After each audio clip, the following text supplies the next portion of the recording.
Welcome to Black Love Matters, where this serves as a therapy session for figuring out adulthood, loving each other, and find our inner Barack Michelle, or Jay-Z and Beyonce, or I'm about to be messy, Bobby Brown and Whitney Houston, or Bobby Brown and Alicia. Is that her name? Alicia? Who is he married to? We're gonna go with Alicia, or Bobby Brown and Janet Jackson. You Patty. Did y'all see? I almost want to call it Being Bobby Brown, but that's the Bravo show. Did y'all see the Bobby Brown biop, whatever y'all say, on BET? Don't worry, we're going to talk about it. BET did that. They should just cancel all programming and just do biops. They should. From now on. Because when I tell you they did that Bobby Brown, everything, I mean, I guess I'll talk about it later. Everything was good except that PowerPoint at the end. Slideshow. But it was good. Oh, I fell asleep on that. Have you not even finished it? No, I ain't finished the last 20 minutes. Oh, well, we still talking about today. We're gonna keep it. I mean, you already kind of know what happened, honey. A lot of death. It's based off real life. Yeah, it's a lot of death. Okay, but like all these loves though. So we're talking about Bobby and Whitney. That Bobby and Whitney passion fire love, right? That just what's it called? That explosive. That I hate to always use the word passionate, but they just remind me of the couples that you be like, what the hell? I know. Is going on, but you can't look away. They be fighting like cats and dogs in the morning. And you can't look away from them. And you be like, why y'all together? But it's like, I kind of get it, but I don't. And then Bobby and, I hope that woman named Alicia, his current wife. Well, look it up. It was some tea on that. Bobby and sister was like, she ain't all what she's made out to be. But saying that can be loved after divorce, right? And knowing that there can be multiple types of love and multiple types of feelings, and you can grow and mature and change in what love looks like, right? So I'm sure the Bobby Brown who was married to Whitney Houston is still not the same Bobby Brown that's now married to his current wife Alicia. So it is Alicia. It's good. I'm glad. Like, you know what I'm saying? So I think that talks about growth, maturity, changing, but it also goes to the point that I believe a man or a woman ain't gonna change unless they want to. No person, nobody else can make them do it. And then lastly, we'll do, Bobby and Janet, right? Secret lovers. It was unnecessary. When the scene was happening, I felt uncomfortable because Janet's minding her black ass billionaire business with her gorgeous child, and here come messy Bobby. Janet said, "Now who the fuck told you to bring me into this?" Thoughts on that, love? Are we talking about this in Pillow Talk? Yes, I'm talking about the love. Bobby got a lot to talk about. These three women ain't it? So you gonna leave me? Is it because I'm black? I ain't one of those DeBarge looking motherfuckers. That's what I said. You notice he ain't throw no DeBarge name, right? And I'm like, you talking about the DeBarge? Who you talking about? Light skin with 3C hair. Is that who they talking about? Yes. And when he asked, is it because you black? And then I think in my head, no, it's because you poor. But I guess at that time he wasn't poor. But if I know Joe Jackson the way I know Joe Jackson, he was already counting the coins and doing the math. And niggas, statistically speaking, this ain't gonna last. I'm worth $25 million. That he signed over to Whitney. Okay, we getting too deep. Do you got anything else about this Bobby Whitney, this Bobby Alicia, or this Bobby Janet love? I forgot the first baby mother name. I don't forget. Black love is complicated. It's complicated. It's intense. It's deep. It's ever evolving. Amen. Yes. It's deep. What else? Another word we can use. It's sultry. It's seasoned. Sultry. It's juicy. Yeah, it is, Laurie. It's moist. Decadent. It's decadent. It's hard. It's privileged. Right. It's costly. It's hot. It's cold. It's cold. It's a terrible drug. It's a drug. Mm-hmm. Cocaine. Okay. Last thing about Bobby before we get to real pillow talk. All I kept seeing was that Rick James. Can we get a Rick James buyout? Oh my God. Who got ownership of Rick James' estate? I don't know. We thought Bobby was bad, honey. I would love to see what Rick James was talking about. Ooh, that's gonna be lit. Rick James was just beating bitches' asses. He was beating bitches' asses. And he was wearing doing cocaine, platforms and skirts and shit. And I don't know if he was fucking niggas or bitches or both. Like, I don't know what was going on with Rick James. Meanwhile, still making good ass music. Like, yeah, Rick James would be an entertaining one. Anyway, you got anything else in the rooms? Nope. Who was you? I'm Nero. And I'm Nyambi. And this is episode 173, y'all. It's 173. Be sure to leave a 1, 2, 3, 4, 5-star rating and review on Apple Podcasts and on Stitcher. And follow us on all forms of social media at Black Love Matters. Remember, that's Black with no K. What's going on? Nothing. Happy Friday, y'all. Happy Friday, niggas. This week was an abbreviated week for me because we had the holiday off, but it was a hard work week for me. Like every night I pulled like an 8 to 7. Like 8 to 7, like what shit still to do. Like 8 to 7, like, oh child, I'm done. Right. I'm salaried. No more. All set. It'll be here tomorrow. And I don't know what it is, but it's just like a constant, like not catching up and like emails. Like I feel like sometimes I'm in a time warp at work. Then it'll be 8:30 and I look up and it's like 6 and I'm like, oh shit. Mm-hmm. What am I need to, did I not send that email? Or like my inbox just looks like the slot machine. Like the number just keep, what's that machine in casino where the number just keep moving or just keep going up like a ticker? Oh yeah, like when the money be going up. Yeah. I'm like, is that email for me? Like, this is how I know I've been at my company so long. At my inbox, I probably got a clean 70 emails. And I shouldn't even, I've only been here for a few months. I shouldn't even know these many people. These many people shouldn't even be asking me for my advice and or opinion. So like a clean 70 unread. That's just like Jesus. Any day, right? So I'm navigating through that, but to practice a little self-care, y'all know the last 2 to 3 weeks, like I've been really just in my own bubble processing feelings, and I'm finally coming out of that slowly but surely. So Niram and I, probably as you're listening to this, or maybe a little later, I know we got a lot of morning listeners, but we're going to hit out the first Fridays in Oakland. I'm excited. Are you excited? I am excited. The children at work recommended I go. Sometimes I be feeling a little angry. I told you be the little black children at work. They call me Auntie Nyambi. I'm like, I'm not giving auntie realness. Like, I'm not sister. I can go older sister. Auntie? I ain't that old. What? You like the cool auntie. What? Don't try to make it better. But how they got me in the category of an auntie? I'm telling you like the cool auntie. What does that mean? Like the cool auntie, what, that still stay with the grandparents? Which one? No, the cool auntie that y'all, the auntie and the niece about the same age, but you still got a little bit more wisdom than them. You said about the same age. Yeah. So how many years apart is we? About 3. Oh, okay. No, I don't think they think that, honey, but yeah. They are babies, though. Like some of the babies I work at in their 20s, and I'm like, early 20s, and they be talking, I be like, Jesus. Right. But they be like, Auntie, you should do this. Oh, okay. And I'm like, what is this? I'm like, oh, I do want to go here. And I think somebody else also, we'll get to it in the Shout Out Friday, but somebody else sent us like a whole amazing doc of stuff, and it's on there too. So First Fridays is something that happens in Oakland. I don't know what the name of the street is, but it's like a whole street fair. I'm down. I'm ready. And it's a bunch of different vendors, and you know. Are the niggas gonna be there? That's what I'm hoping. I'm hoping the nigga. And also, well, I guess it's too late to ask y'all. Do I gotta bring cash?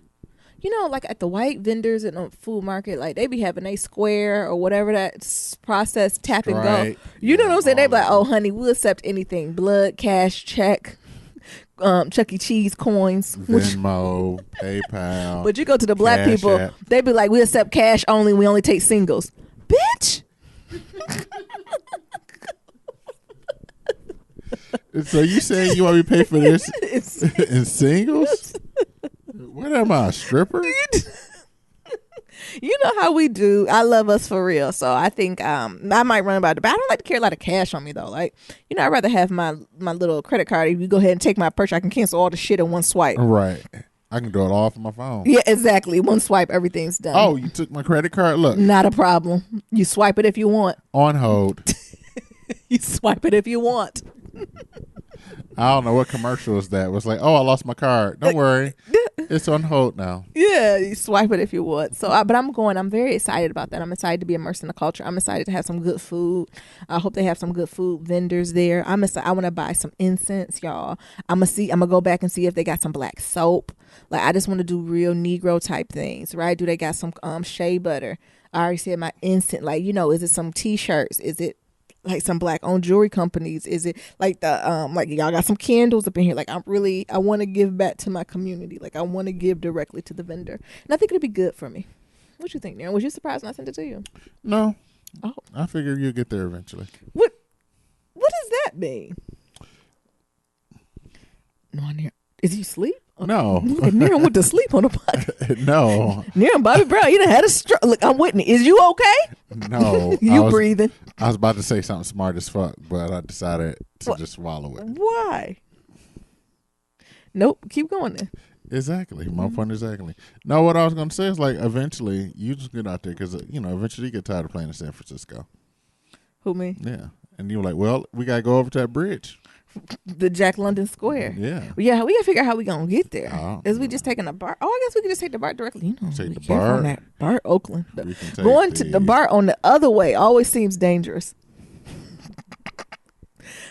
I'm whack, y'all. Like, for the folks who live out here, like, the farthest I go on a BART is Embarcadero.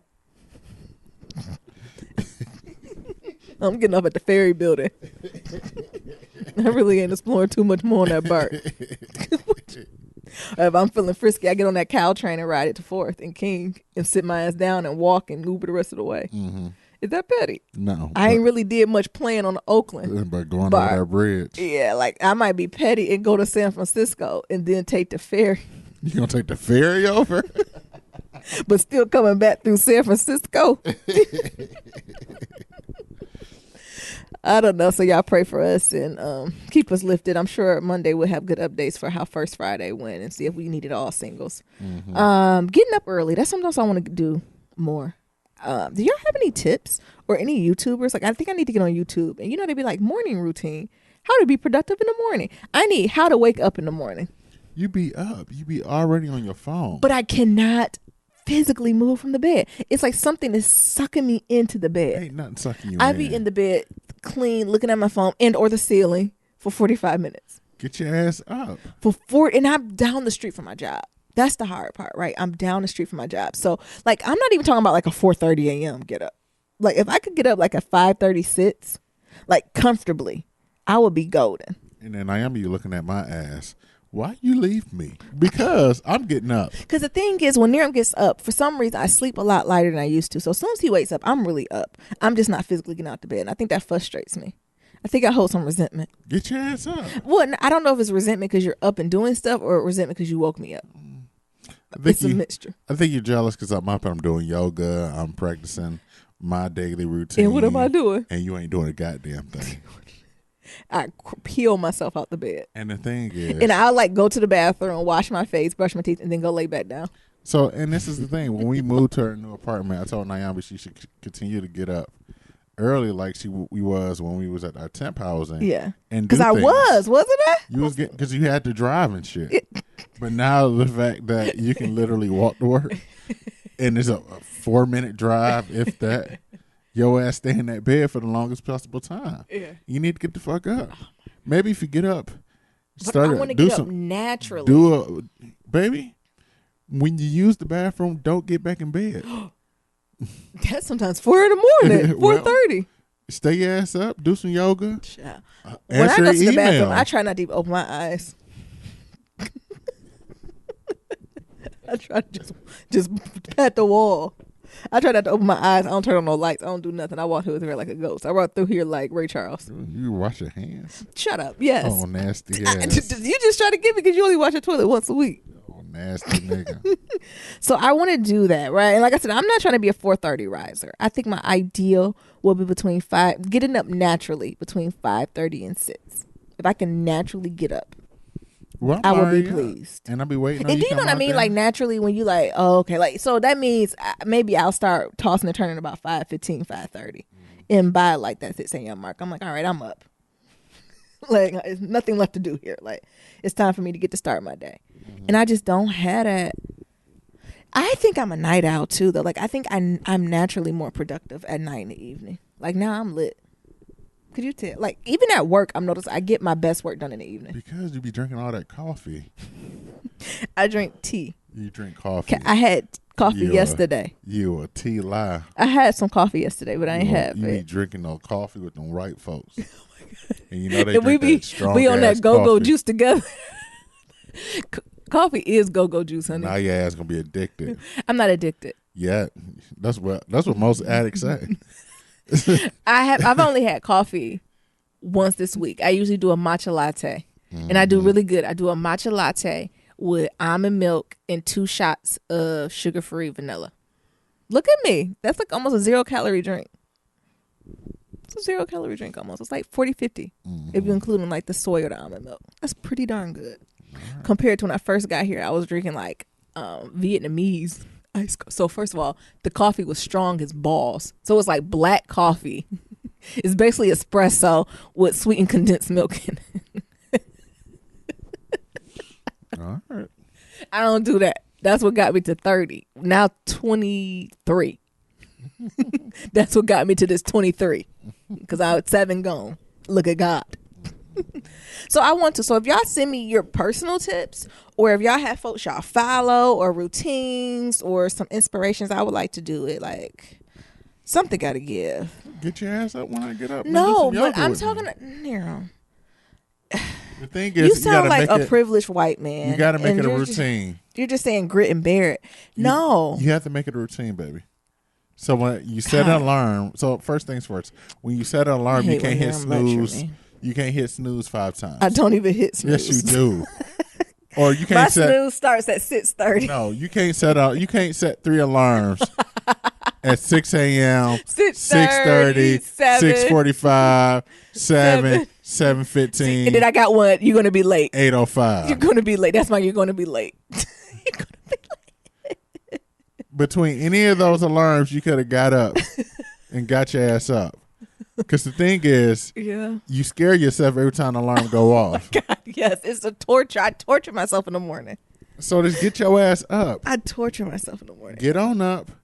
Come sit on the couch. Turn on the TV. Watch a little news. Do a little yoga. You know what? I got someone in my office who said they get up in the morning and they watch reality TV. They said they be up at 6 in the morning catching up on like the Real Housewives of Beverly Hills.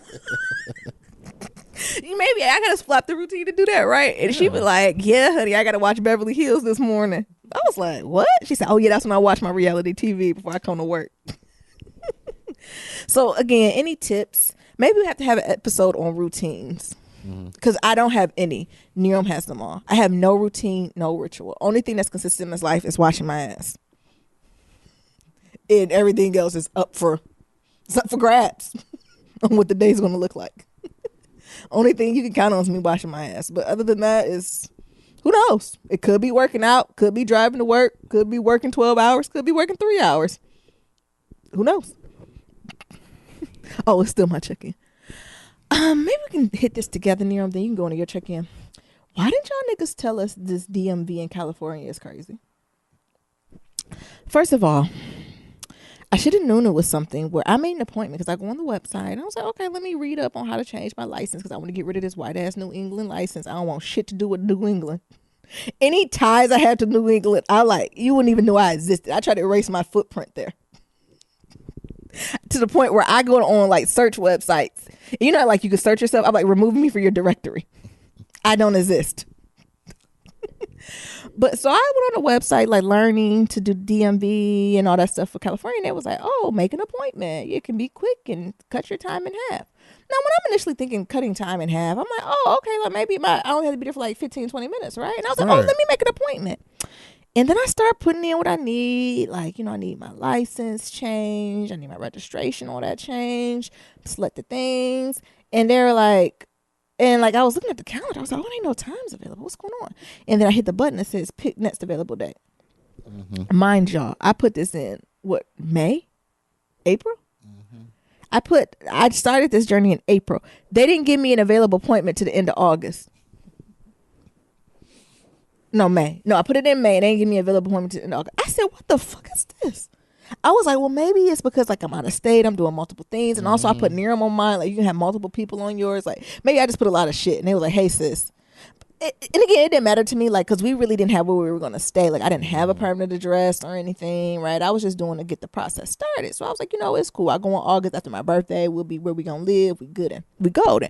I ain't think nothing else about it. To probably Nerum a week before we about to go. Mm-hmm. Actually, no, it wasn't even that productive. Like 24 hours. Yeah, like it was like 48 hours. And I was like, oh, is there an application? We got an appointment. Is there? Because I'm thinking to Secretary of State in Mass and Michigan, where it's kind of like the people who work there guide you through it. It's easy breezy. Like, you really just fill out this form and like you bring your old license and they be like, is you who you is? And then I can't see. So they be like, hey bitch, what did that word say? Okay, yeah, you need corrective lenses. Is you giving organs or not? Have a good day. Is you registered to vote? Like, actually I did register to vote here. I ain't getting no voter registration. I need to follow up on that. But like, and they'll just call it a day. But I get to looking on the website out here. Honey, it is so many fucking forms. And then they got the real ID and not the ID. Do y'all know about the real ID? That shit that's happened in 2020. Yeah, so if you don't got the real ID, you can't use your license in the state to get on a plane. Nope. You have to bring your passport. I don't know what the government's doing. There's some sneaky shit behind that. And to get you like you had to bring like a social security card, like you had to bring all this shit in there. Right. And at first I was like, I ain't about to do this shit. I was like, you know what? I'm already in the system. From who I working with, right? Working in technology, and I'm already there, right? I used to teach, substitute teacher. They already got my fingerprint. I'm in the system, so I'm doing it. So that's the first thing. But you know what hit me in my damn throat? What? Do you know what I'm talking about here? For me to get my license changed out here, this is what we ain't figured out to 24 hours before. We had to take a motherfucking test. Oh shit! I said, a driving test? I got to take a test? A written driving test, my nigga. To get my license? Are you serious? What the fuck is wrong with you? I've lived in a few states and I've never had to take a test. Like once you get the first official one, you win, right? Unless you get too many tickets or accidents, they're going to take the shit, right? Right. Like, and then I was like, I went to my job. I was like, I didn't even notice. They was like, oh yeah. And then the white folks at my job, thank you goodness. Look at the Lord always looking out. He's an on-time guy. Yes, he is. They was like, oh, Nyambi, make sure you study. Bitch, what? What questions is they asking on here? I'm thinking the question's going to be like, a red stop sign, what that mean? Stop. What does green mean? Go. They was like, no. It's questions that don't make sense. And the best way they explained it to me, like, it ain't a driving test. It's a, what's it called? A critical think of. A reading comprehension. A reading comprehension. And it is to the point where one of my peers was like, yeah, my boyfriend, he had to take it 3 times. He failed 3 times and he had to come back 2 weeks later because he failed it. I said, I'm going to say, is he slow? And then they put us on and they was like, download the app and take the pretest and keep taking that motherfucking pretest until you get 100. Ooh, I was so trash on it. The first time I took that and bitch. I sent it to you, Nero, right? I'm sending you all this stuff like, hey, nigga, we got this test. Prep for it. What was you thinking? What the fuck is this? Like, was you gonna take it seriously? No. But I said, let me download this app. Yeah. I went to go download the app. It's like California DMV or something like that. I took the first test. I got like a 70%. And you can't get, you gotta get like an 85 or 90? Yes. Failed. Like, trash. And then I was like, oh, Lord. And they was asking questions like, what do you do? What's a question that we kept getting wrong? Like, they was like, that I guess I kept getting wrong. They was like, what do you do when you about to make a right turn? And there's a bike lane. Oh, did they? You don't even need to add that. This was me. Make a fucking right turn.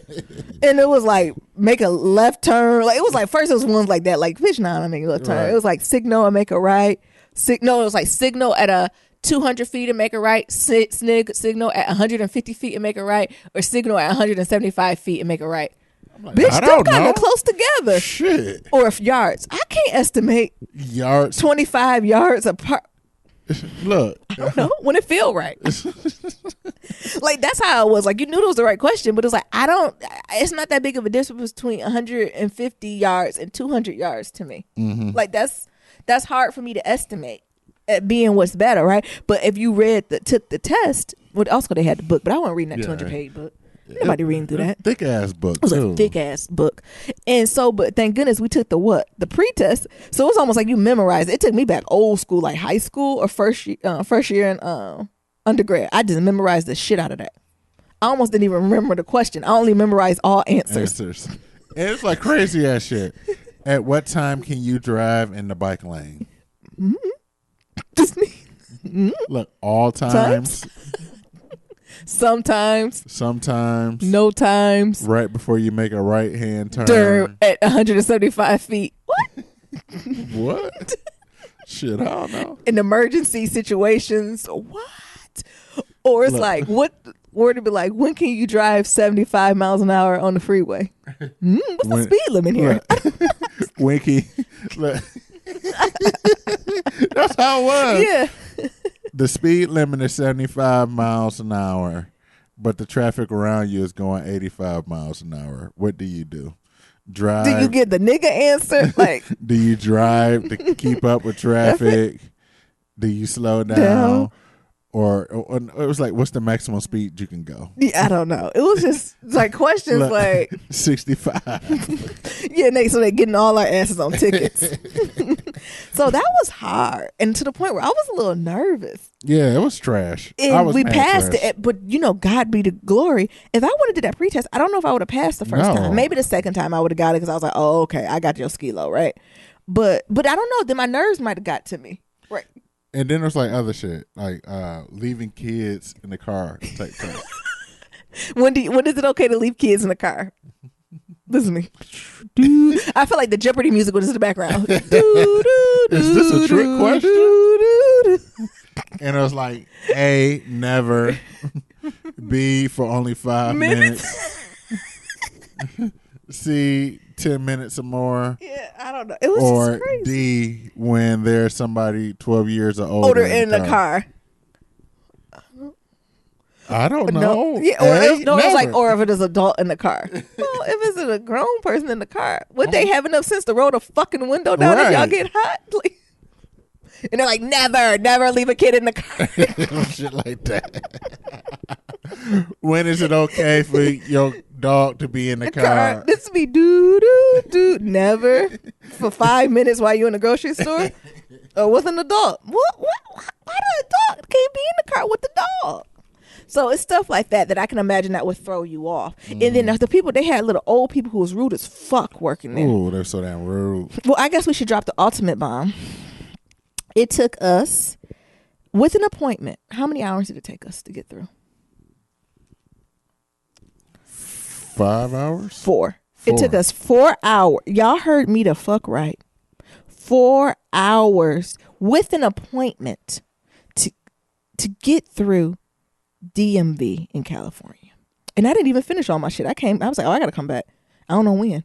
But the T is, if you did not have an appointment and you signed in as normal, now I'm telling what the hour wait was. A grand total of 8 hours. What the fuck? We should have took a picture. 8 fucking hours. At the DMV. That's crazy.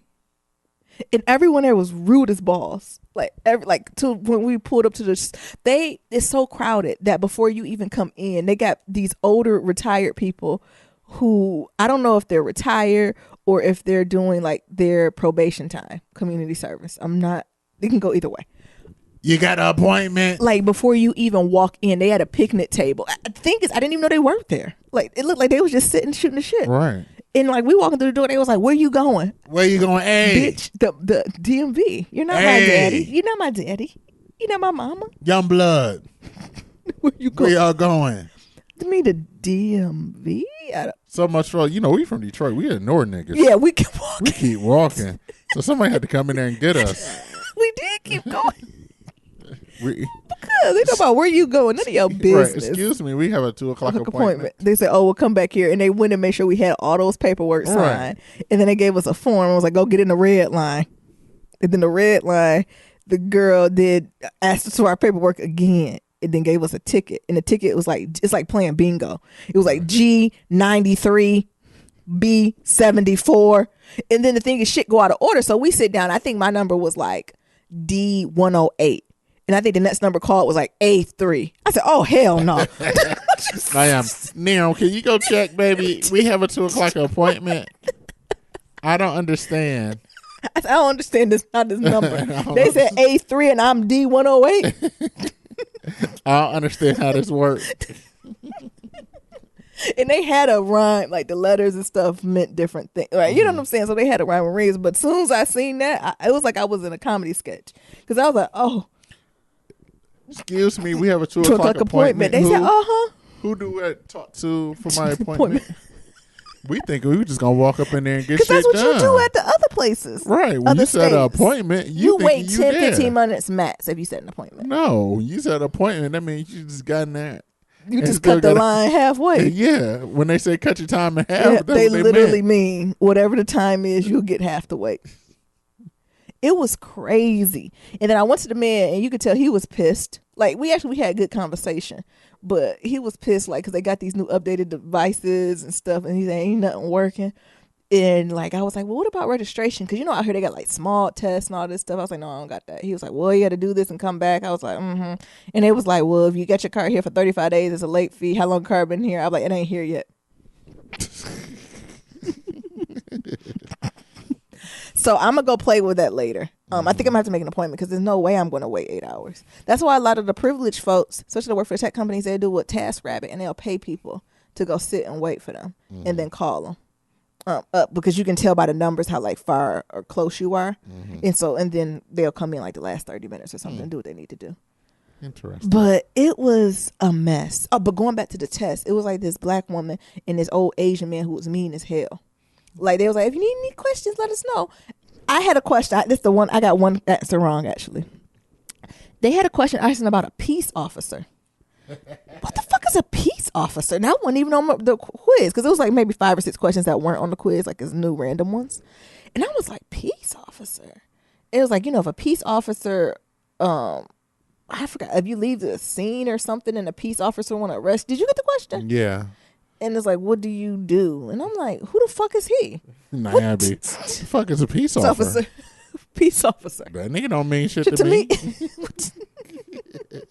not the police. Like, I'm taking the question literal. He ain't Are the you police. the police? Well, I'm not. You're not about to do a citizen's arrest in this Right. bitch. I don't know. What do you think? I'm a peace officer, nigga. Well, me too. Bye. And I even asked the person, I said, a peace officer? Is that right? And I'm thinking they're going to be like, oh, it's similar, give us some type of hint to say, that's similar to like a law enforcement officer. And the only thing the black woman came looked on my shirt was like, yeah, that's a peace. Hey, bitch, I can read. I just said it to you. Right? So I'm like, y'all useless. And then I feel sorry for some of the folks who like didn't speak English because you're able to take the test like in 30-something languages. And so they were going to take it in their language. And here come the rude Asian and black woman. If you take it in another language, I can't help you. All the technology. Y'all don't have where you can like translate the questions back and forth. Like, it should be almost you hit a button and it's able to translate back and forth. Like, that's Google Translate, ain't it? Like, come on. And what happened? Somebody was like, what does this mean? They was like, I don't know. Read it to me. I was like, what it about? What it say? How I'm supposed to help you? I'm like, Jesus. And then I felt real bad when niggas was failing. Because they'll come by the screen. Like, when you're done, you're like, you're all done? Did you pass? Like, yeah, I'm all done and passed. And they'll go back, look at your screen. Yeah, you passed. Go ahead and go to the next line. First of all, it was 4 lines. And then there was a few people that was like, you failed. This your 3rd time. Come back in a week. I'm like, why are you talking so loud? Like, I'll be discreet. I'm like, you passed. You gotta come back later. Hey, this nigga failed over here. You gotta leave. Oh, failing ass nigga, you ain't read no book. Like, it was just very it was just shaming. Most of the questions are the same questions on the practice test. Did you look at the practice test? So it was just a lot. And then when you're going to talk about the lines, first we had to sit for what? 4 hours. Oh my God. Did I have to sit for 4 hours? So we get there, we get our ticket, we go give our paperwork to another person. They give us a number. Like I said, it was like A through E, and it was like 0 through 100 or 100 to 100, wasn't it? Just random ass numbers. You get it. They call you. You go to one place. You give them all the stuff you have. So your old driver's license, the confirmation number that you got when you filled it online, to show proof that you got it online. But the thing is, shit, you ain't got that confirmation number. It's a wrap. Yeah, they don't care. You can wait for 8 hours. You need a copy of your lease. Everything. And like all types of other stuff. They do that. They give you the stuff. You pay. And then they say you got to go to that line over there. And I was like. And you notice they make you pay before you pass that test. Yeah. That's dirty. I said that long line over there that's wrapped around. They said, yeah. Yeah. You got to go get a picture taken. You don't take the pictures here? Nope. No. Fuck. Yeah. Get in the picture So you line. get in there. One camera was only working. There's 55 people ahead of me. and they got old ass Mildred there, who's 75 years old. I said, where they hire these people from? That barely know how to work the damn camera. No, that's what I was like, why they put them here? They don't seem like they're happy. So you wait 55 people ahead of you. Yeah. 55 minutes at least. That's another hour, so that's a minute a picture. But picture. this thing, they ain't even that efficient, so it's taking each person at least 5 minutes to get the picture taken. Because after they take the picture, they tell you got to get in the other line so you're going to take a test. So why are you taking the test after the picture? Like, we should take this test. Or the thing is, if you sign up for a test, they should have some while you're waiting 4 hours. You can just go start taking that test. Mm-hmm. But okay. So the thing is, you got all these people taking the test, right? And then after you pass or fail the test, you got to get in another line. It's comedy. And you got to give your fingerprint. Yeah. I forgot what the other line was for, just to confirm that you passed. Make sure you ain't do no dirty shit, I guess. And then they give you a temporary license and they send you on your way. Only thing efficient about the process was me receiving my license. We got that in like a week. Mm-hmm. I said, whoever's running this end of the department needs to come on to this front end. Yeah, we did. And my license picture don't even look like me. No. I opened it. I said, who is this woman? Who is this woman here?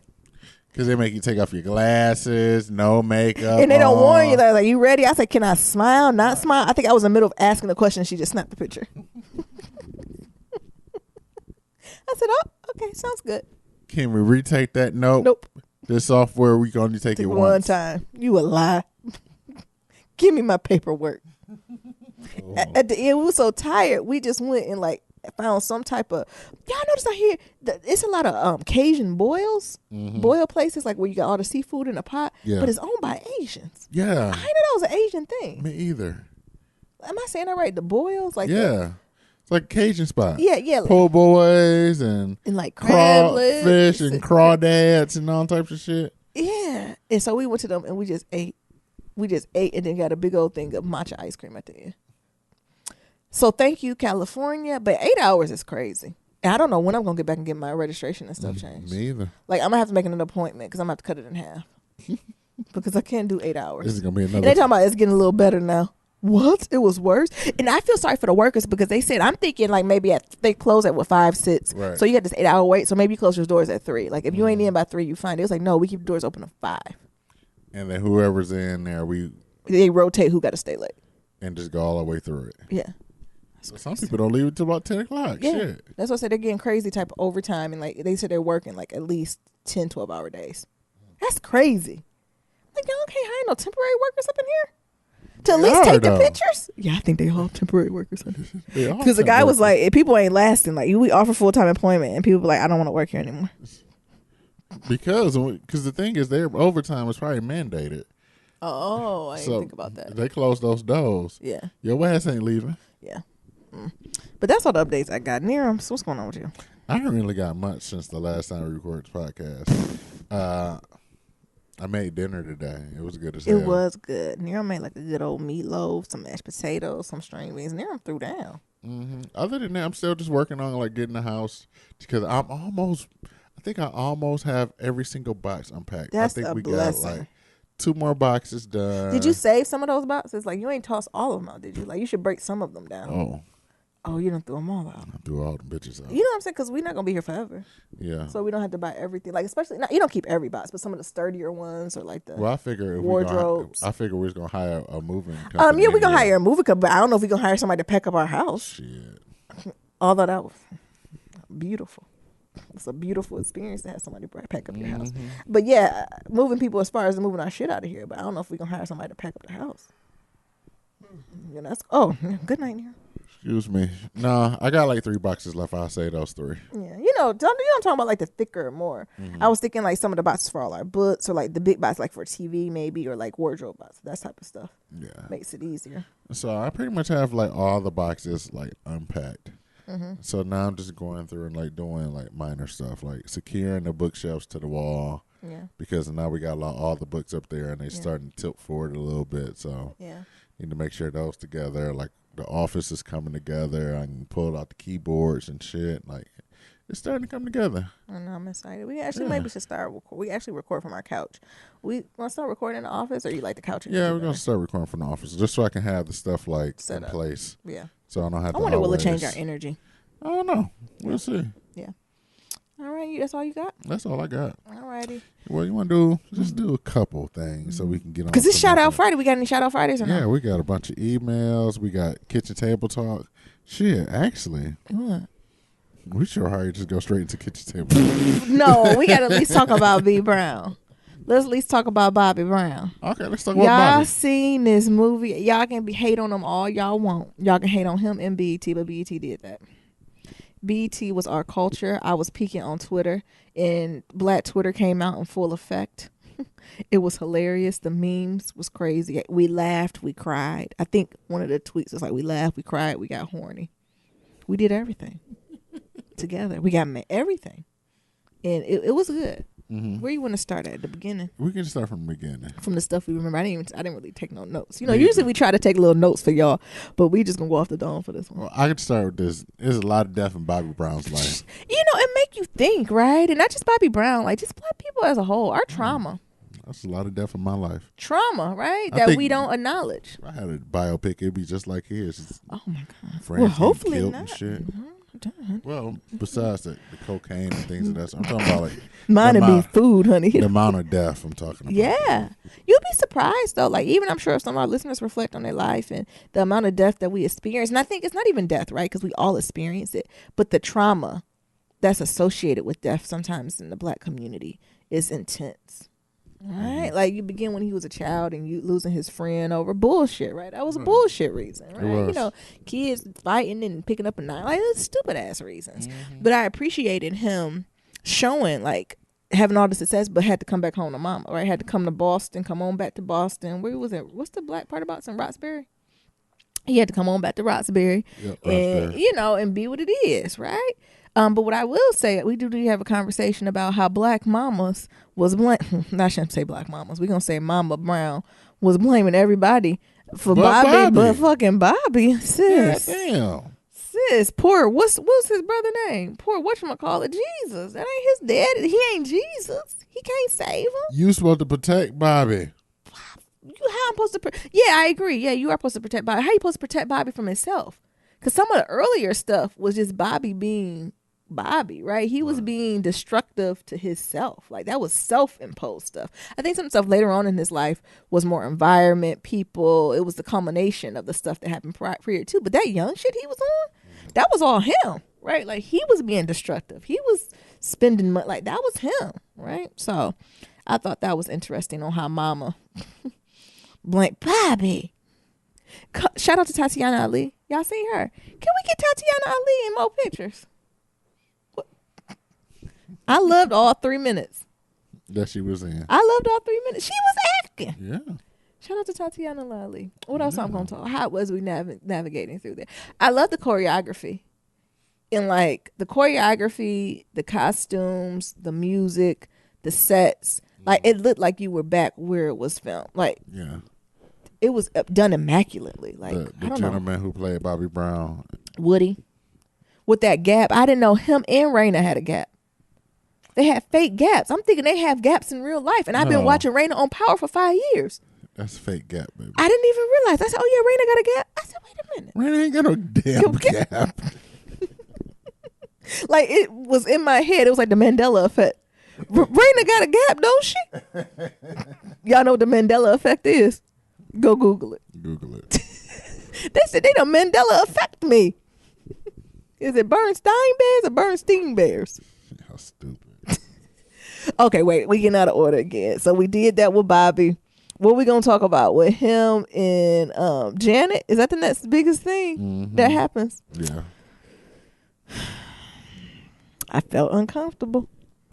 Why y'all always bringing Janet and shit? Why we didn't know about this? Why didn't we know? Why this wasn't previous knowledge? Lack of social media. It had to be lack of social media because all this stuff had to get captured. This wasn't in Word magazine or something? It's not as big as it is now. Like, niggas got full-time jobs off this. Look at TMZ. Niggas who be trolled, basically, never mind. I was going to say TMZ is just a group of trolls. that just get paid to troll. Like niggas is getting full ass salaries off of following celebrities at every little move. Yeah. Because you can't tell me that Bobby Brown did, like, this is stuff he's sharing. So imagine the things he didn't share. Right. And this was all just sit on that, right? Just sit on the things he probably didn't share with us. And this was all in that memoir he put out or something. I think I want to get his memoir, every little step, because they said it basically was like, read the memoir, I go a little deeper into it. But what was that him? What did he say? He kicked Janet out with her panties on. Yeah, they said he kicked I ain't Janet appreciate out that. naked. Did I fall asleep during that part? It never happened in the show. Oh, in the movie it did it. No. This stuff niggas rumor. Am I starting No. rumors? Like they said they had that in there, but the last minute they took that out. Yeah, that'd be best. Between Janet and her titty getting ripped out and showing at Super Bowl, now Bobby want to put her out in the lobby. Yeah, that is inappropriate. Leave fucking Janet alone. Janet's an icon. What? She is an icon. Leave her alone. But how did you feel about when he was like, Janet, you don't love me? Is it because I'm black? Well, light skinned niggas was in it at that time. I guess, you know what? I guess that's right. I'm not viewing it from that lens. 80s was very year of the beige. 80s and 90s was like Shalimar looking motherfuckers. It was two decades of very fair skinned man. Like what's that man who played in Jason Lyrics? Like, I forgot his name. He played in House of Pain. Like it's very much him. So very yellow, very honey, very curly. I guess I forgot about that. You're right. It was other stuff at play during that period. And maybe it was because even when he said it, I was like, maybe she just don't want to be with you. You got a lot. You have a lot of energy. And who was she saying she was gonna marry? You know, then it's putting Janet stuff out there talking about who she gonna marry. You asked Janet, she said she ain't never been married and had no kids to this new one. So she gonna take that to the grave. So y'all leave this woman alone. Right. But I don't know. Something about that made me a little. But then knowing Joe Jackson, how he done portrayed himself. I don't know. Thoughts? This is all alternate reality type shit. I don't know what's real and what's not. Me either. That's why I was like, move on, Bobby. All of this revisionist history. You hear me? Move. Oh, it was an article I read about how people don't remember anything really. Like they did a study where someone wrote like an event down that happened like that day, and then they came back to it in 5 years, and they tried to recite the event, and they got 80% of the things wrong. Like simple things like what were you wearing? What color? What day was it? Was it Monday or Friday?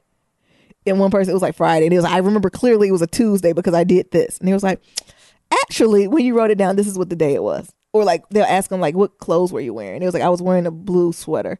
And they was like, actually, you were wearing, a pink button up. And they was like, no. And then show a picture of themselves. And they were like, oh, I must have.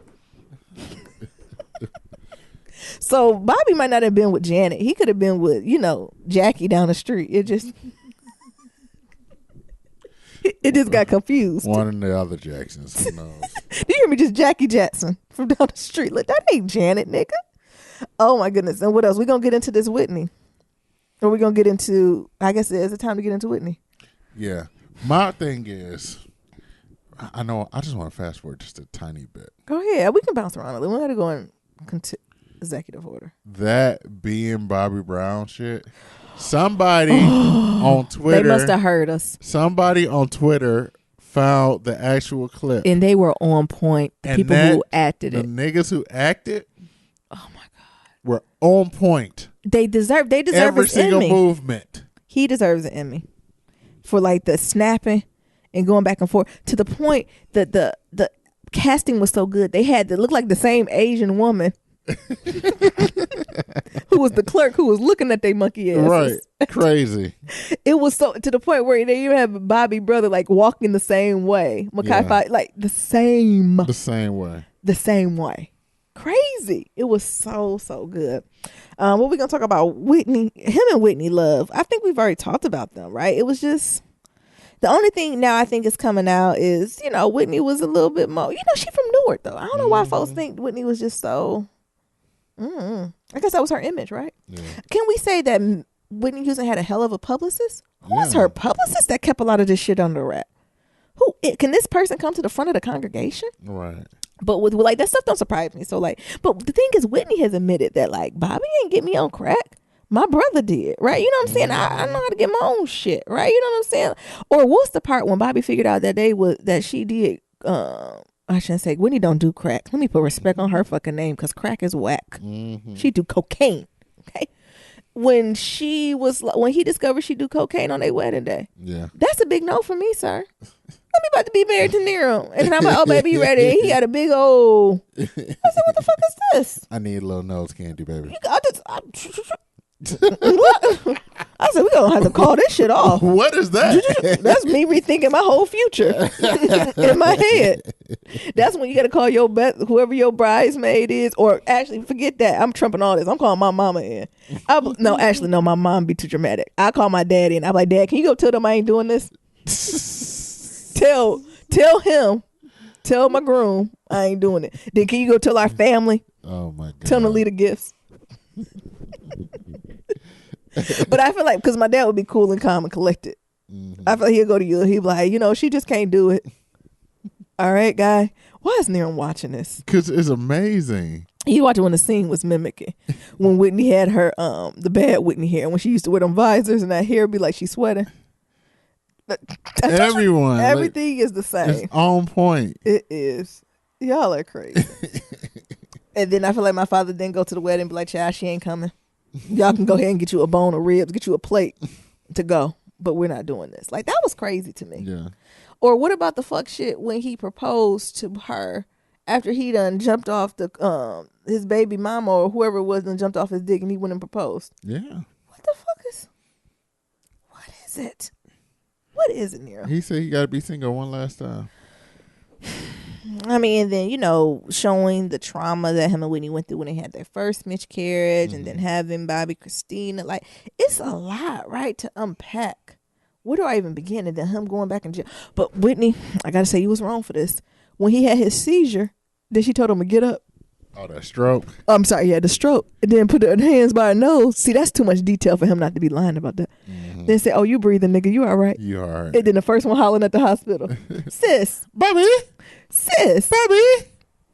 I don't know. And then that divorce, and then his relationship with Bobby Chris. And I felt like it was hard at that scene. I think when they were coming to dinner, that divorce scene, and like Bobby Chris started to smoke a cigarette, and he was like, what the fuck is you doing? Right. And Whitney was like, she can do what she want. I'm like, no, she can't. Nigga, I'm the parent. Her life ain't that's fucking stressful. Like, it was just, it was a lot. It was a lot. And then what you fast forward to the funerals, like the back to back. First is daddy. No, then it's first mama, and then it's daddy, then Whitney, and then Bobby Chris. Jesus. That's a lot. That's a lot, right? So losing parent, like, it's all. And then the Whitney one. The Whitney one, that I think that was also the dirty one. And everybody on Twitter was like, yeah, that's Sissy and Pat. We acting like we in the family with them. Oh, Sissy and Pat. Why y'all kick Bobby out? But I thought, yeah, that was dirty, right? And talking about his entourage, right? And the thing about that, I got to look at that. Why? Because they got receipts. He put an Omarosa because we all remember that funeral day. We like, where is Bobby going? Mm-hmm. I think I seen another meme or something on Twitter where there was like, my mom, all these years, my mom and dad generation thought Bobby was the one who was starting all the shit. And all alone it was Whitney. Y'all owe Bobby an apology. Like, everything that happened, right? Bobby. It's two things. I'm talking about Robin, but before I get to that, can we talk about, though, how Queen Whitney Houston strutted in Bobby's mama funeral? Mm-hmm. Not only strutted in with a fur, but sat in the front. No, sat in the front pew. Black church funeral procedure. Only family sits in those rows. Right. Meanwhile, he couldn't even step foot in her funeral, and Ray J was in there. Oh, niggas be forgetting about Ray J. What Ray J doing in here? What he doing? What Tanya Norwood? What is Miss Sonia doing here? But not only came in the funeral, but then slithered in the front, sat down, then came up and gave a whole concert. And then what Twitter got again? Receipts. They got the receipts. They got the receipts with her, and they got when her and Johnny Gill did solos up there. Right. And Bobby ain't say nothing. Bobby did not say a word. Or when she threw shades at, what's her name, Alicia? Mm-hmm. You always gonna be my mother-in-law. You are my mother-in-law. Whitney, we're mourning, Whitney. We're morning. Bobby. And there was a Bobby Christine. That's hard, right? Like, it's nothing to really, like, you know, and we're trying to keep it lighthearted, but it's nothing like losing a wife, a daughter. Like, how do you even, you don't want to. I think what hit me in my throat is when he was at the hospice place and she was like, we'll make your daughter's last moments as comfortable as can be. Mm-hmm. No parent wants to hear that. Right. Like, her last moments. Mm-hmm. That's crazy, right? Like, that was heartbreaking. Wait, back to the ratchet real quick before I bring it back down. What's up with Bobby and Robin? And why was Robin, like, always in the back of all the scenes? Like, was that shadily intentional? But the thing was, some of it got to be true, because remember when we seen the Whitney Houston thing in the movies? Yeah. And Robin was there, and her family was like, that motherfucking Robin was always there. And we think her and Whitney Houston was doing something.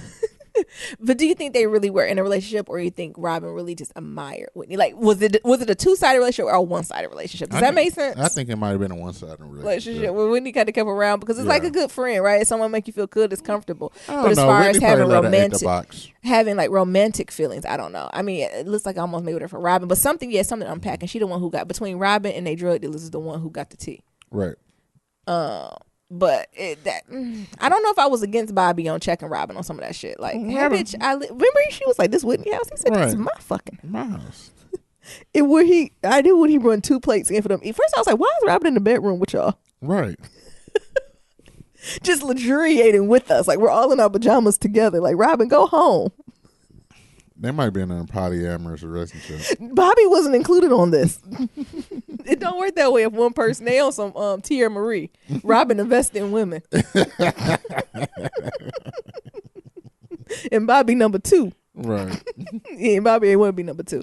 But, like, you know, when he brought 2 plates in there and, like, he was feeding Whitney, and then here go Robin eating off that. Hey, sis, that ain't your plate. That ain't yours. I felt everything in my soul when Bobby threw that plate on that damn ground. And then Robin squared up and Bobby squared up, and I was like, let's get ready to rumble. Right. And, you know, I ain't for people putting hands on each other, especially man and woman, but I feel like they had some energy to release. What do you think about that, though? Like, it's a lot, you know. That's what they claimed from the Whitney Houston documentary. With the one that was approved by Sissy and Pat. Was that they said the same shit too that Bobby Whitney said was bisexual. Oh, did they say that? I know they said that Robin definitely was a boundary crosser, right? Like, to the point where they was like, I don't know why Robin's still here, honey. I don't know what's going on with that, right? And I know Bobby kind of was like, I don't know why she's still here, honey, either. They said Whitney was bisexual. I mean, there's nothing wrong with that. But I think that's when you're married, right, and y'all don't agree on this open marriage, that's a problem. Hell, you know, it was a problem when she brought out that Coke on the wedding day. When she what? You brought out that Coke. Which on a platter. Was it just me, y'all, when Bobby gave Whitney that jewelry box to apologize? I thought it was going to be full of cocaine. Jesus, don't let that be cocaine.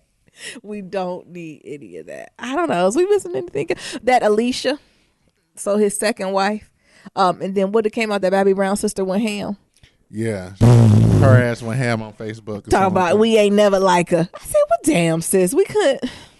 He can't win for losing. It was particular that she started from the beginning. If you love it, I like it. If you like it, I love it. I mean, she came back full circle. It definitely portrayed herself as a very saintly. Well, she was EP. What you expect? Yeah, but you know, Bobby was EP too, and he was out in these streets. Well, you know, it's based off his memoir, so yeah. Interesting. And he had them 3 kids. Anything else we missing? I didn't like that PowerPoint at the end. When he was like, it was just a swift change from 5 people, all these people very important in his life dying, to Frankly Beverly and May's cookout. Oh, with his son with the curly 3C hair dancing. Like, I feel like we needed some process. Something needed, and I know they went to the group therapy, but something else needed to transpire. I even would appreciate it if it, like, at that scene it cut to like the real Bobby Brown.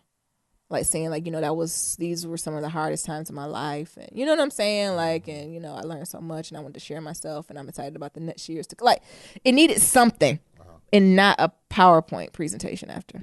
Gotcha. I think Alicia added that at the end. Add this PowerPoint.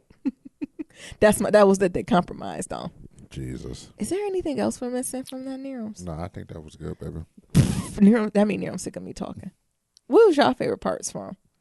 Lance Gross. Shout out, ladies. He was only there for him and Tatiana. They each got 120 seconds apiece. How much does someone get paid for just being on the TV for 120 seconds? Oh, my baby, my baby, my baby. Did Lance Gross say anything, or he just got shot? And these are great actors. Here, right? Bobby, hold this. Bam, bam, bam, bam. What? At least you get assurance, because I think, by what is it called? By SAG standards, you just got to have like a speaking role. Yeah. To get did he say something? Insurance or something like that. Oh, so he got some insurance. Yeah. All right. I hope we not forget nothing else from Bobby Brown, but it was so much. It was tots. Like I said, it was tots. It was good. It was joyful. It was everything wrapped up in a ball, right? Yeah. Alrighty. I want to do one more thing before we jump into kitchen table talk, or let's get into kitchen table talk. Okay. As always, to submit your as always, to submit your questions for Kitchen Table Talk, shoot us an email at blacklovematters@gmail.com. Again, that's blacklovematters@gmail.com. That's black with no K. The subject says Kitchen Table Talk. It says, hey, y'all. First, I want to say I'm a new listener. I only found your podcast a little over a month ago. I fell in love with it and binge watched all episodes till I caught up. I've grown to love you guys and your relationships and hoping for some relationship advice insight on mine. I apologize if this email runs long. I've been in a relationship for about a year with my first love. That's already the key word. How old is you? We dated in high school and he was my first everything. We broke up when he went to the Navy and didn't see each other speak for 15 years. Okay, you're a little bit seasoned. Last year we found each other again and have been irresistible. Am I saying that right? Inseparable. Thank you. I added extra syllable in there. Ever since. We are now in the process of moving into a new place and blending our families for good. Sounds great, right? Here's the problem. He told me he was a Muslim when he reconnected. I didn't have a problem with that, and he told me that he didn't expect me to convert, although I would because I love him so much. And since I've been learning more about his faith, I see the benefits. Anyway, he always preached about the poison that is in the world and being mindful of what you put in our bodies, what we put in our bodies. He didn't smoke or drink or do any drugs, which is perfect because I don't either. As we got further along, I found out he was hiding smoking cigarettes and drinking. What? Like Yazir? Like who? Like Yazir? Yeah. Is this Yazir? Is this Nori? Nori. It worked out, girl. No, I'm just joking. When I confronted him, he said it was stress related and I should let him handle it. Fast forward to now, he drinks all day, every day. Even early in the morning, taking beer with him to work. He chain smoked and completely changed from the super disciplined Muslim I know. There's something about, I think that is what's attractive and sexy, right? So I think that's what's attractive about the Muslim religion. Like the discipline is something that's like unmatched by many other religions, right? Like, as a Christian, I love the Lord, I go on my walk, right? But our rules ain't as strict, right? The Muslim like, child, this is when you gonna pray, this how you gonna pray, this is when it's like, it's a discipline to that. I really respect that. And especially folks who are in the faith, and even seeing men who are able to practice discipline, it is something sexy about that. But anywho, I knew. I'm afraid to call him an alcoholic, but that's what I see. His original vision and faith is what inspired me to allow him to be the man, the man for me in my two daughters' lives. Now I don't know. He's not belligerent drunk, so most of the time I don't realize how much he has had till I find bottles, cans and bottles. He's becoming controlling and is now obsessed with social media. Yeah. Because the voice is talking, right? You know what I'm saying? I'm worried that he's interested in other women who smoke and drink with him. Please help. I'm planning a life with this man and I don't know what to do. Leave. Stop now. Yeah, I think that's the ultimate plan, right? I think that's one of the steps, right? If you try, like, if this is someone you really want to work out with, like, I believe in trying with people. Like, I believe in giving chance. I believe in giving it all you got, right? But the thing is, once you figure out what's all you got to get the fuck up and go. So, yes, Niram said leave. So that is an option. But I think there's other things to try. What Crystal and Kid Fury say? Break up with him. Whew, where do you want to unpack this? So, yes, if you got to know where your wits end is, and you know what that is, and that's when sometimes you got to go, right? But I think there's things you can do. Like what? To change this direct trajectory, right? But the thing is, he's only want to change if he wants to. Baby, these Muslim men are controlling as fuck. I understand. It ain't shit she gonna be able to tell his ass. I'm not saying she's going to tell him, but she can present, like, she can set. It's not necessarily about changing him, right? It's about her setting her expectation and her boundaries, and he either can meet it or not. And if he doesn't meet it, she leaves. And if he does meet it, then we can move forward. That's what I'm saying. I'm not talking about changing him and no, she's just setting her expectation and her boundary. This is what I need from you for us to continue on. You can meet it. That's your choice. Or you cannot meet it. But know what the consequences of that is. That's what I'm saying. So how does one have a conversation like that? Are you asking me? Yeah, because what I'm saying is, girl, in the depths of the night. You don't say in the depths of the night, leave. Don't tell that nigga send shit. the kids to your mama house. But I think to have this conversation, you're going to have to send the kids to the mama's house. First of all, right? This is not something where you need to have when they playing dolls in the background, right? I think you're going to have to pull them aside for the weekend, like send them away for the weekend or so many days, and like be ready, right? With like all the resources. And like, first of all, you need to set what your expectations is. Right? Is your expectations that he kind of go back to what it was, right? So he doesn't drink, he doesn't smoke at all. Like, is there a standard somehow in your head where like it's okay to smoke, but it ain't okay to drink? Like, you know what I'm saying? Like, I think first you got to get clear on that. And then once you send the kids away for a weekend, you got to have real talk with them. Yeah. And preferably when he not drunk. Like, fill that out too, sis. You got to watch your safety, right? Because these niggas is crazy. Muslim or not, but drunks ain't shit. Right. And it's at this point now, it's like he's a functioning alcoholic. Right. I have functioning alcoholics in my family and they ain't miss a day of work in their life. Right. Right. But they able to time their drinking to the point where, you know, they're sobered up enough to go to work, do their job. But as soon as they're getting off, like, you know what I'm saying? Like, that's not a way to live, right, for your family. It's hard on the family, not the workplace. Right.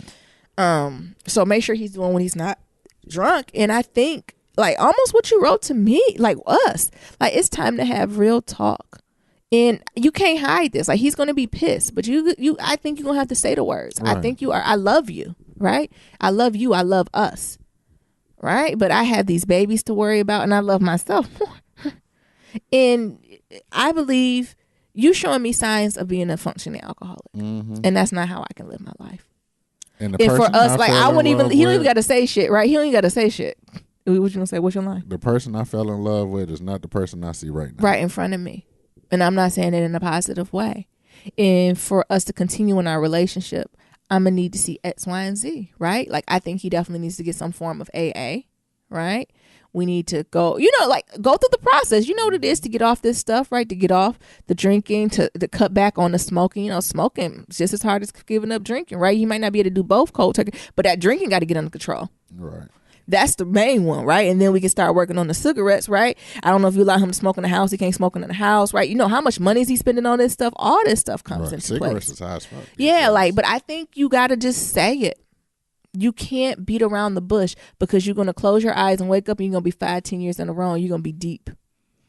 And it's going to be harder and harder, right? And like I say, you know your partner better than we know him. If he crazy, you might need to have some friends, some cousins on the hotline, right? Like, this is where you got to have your support system to be like, you know, I'm about to have this conversation with my man. You may necessarily got to get the details, but you need to make sure somebody checking up on you. Like, does that make, you know, I'm strategic about people coming to knock. Look, you cool? Right? You know what I'm saying? Like, you need to have, like, when you have this conversation, I will have like a friend. I'm like, girl, call me at this time. Right? If I don't answer or text back, like, it need to be code words for folks to come check on you because I don't know if you're crazy. Just to have that in place. But I think that's important. That's the first step I would take and see how he responds to that. Like, and come from a place of sincere love and caring about him. But being clear, like, I can't be a part of that, right? I can help you. We can get you, you know, back on the path you want to do, right? But I can't go down this road with you. And if that's what you want to do, you can do it, but you can't do it with me. But I think therapy or some type of whatever, you know, maybe if you don't believe in therapy, counseling with, you know, his, I don't know what the Muslim is, a minister or whoever it is, like at the mosque or something. Exactly, because I know the Muslims don't pay about that drinking and smoking.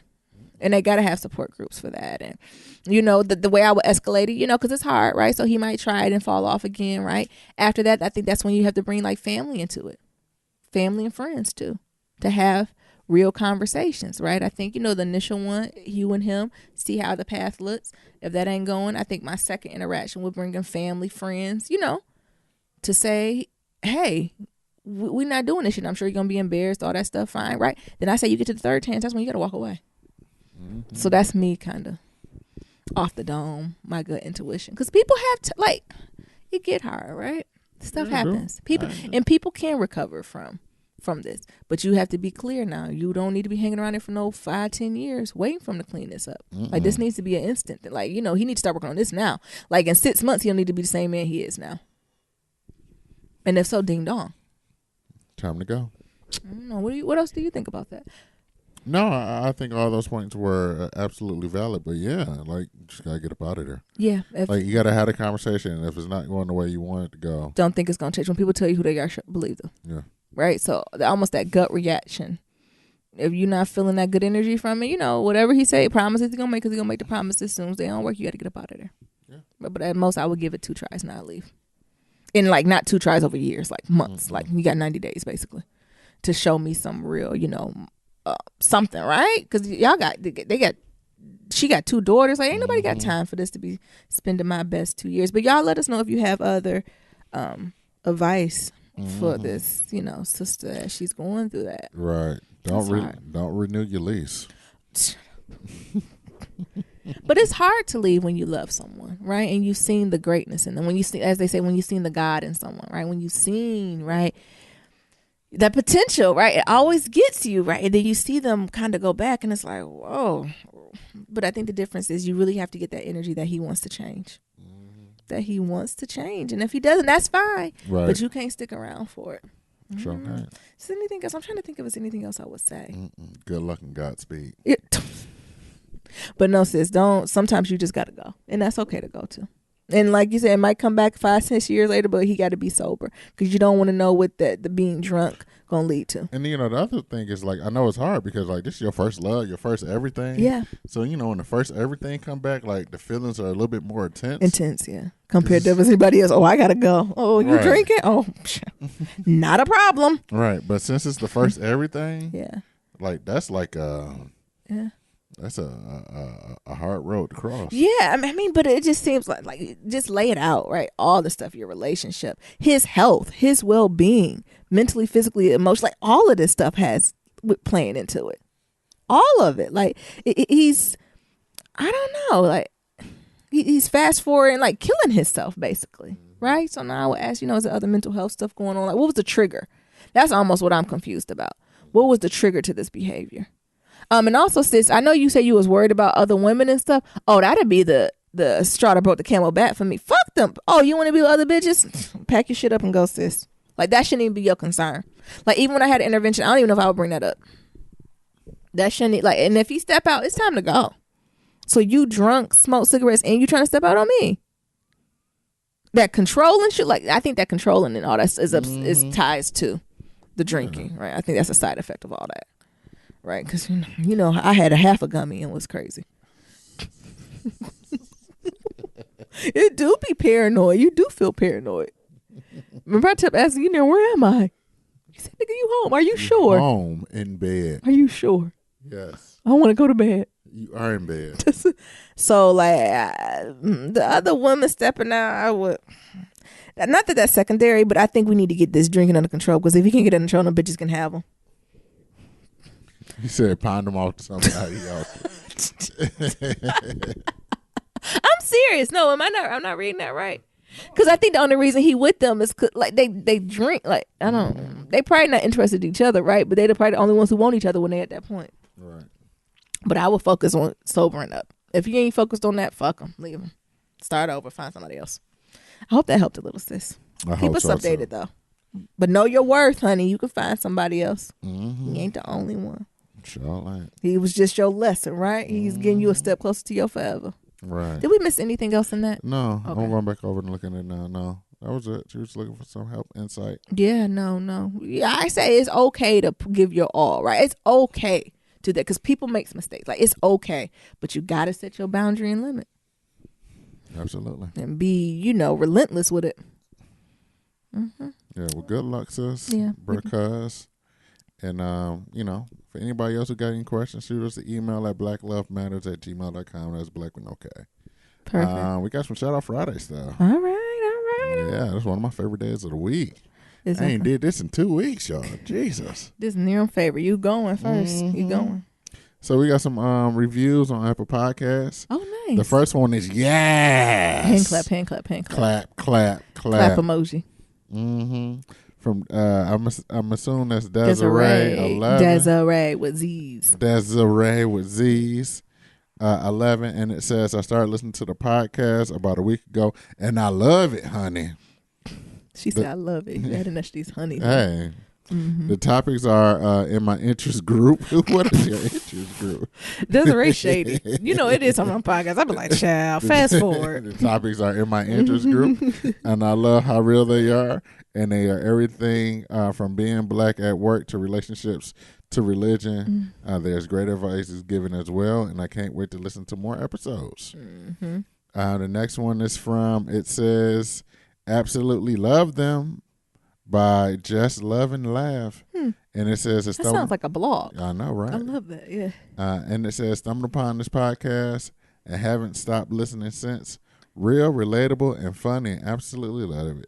Friends in my head, heart emoji. Oh, thank you. Y'all friends in our head, too. Right. And then the last one is excellent podcast from a bunch of letters. Just they being shady.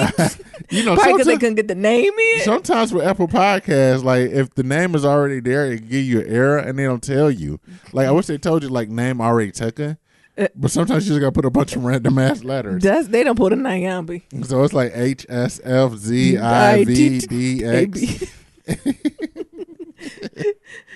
And it says the last episode I listened to was super enlightening. You delve into interreligious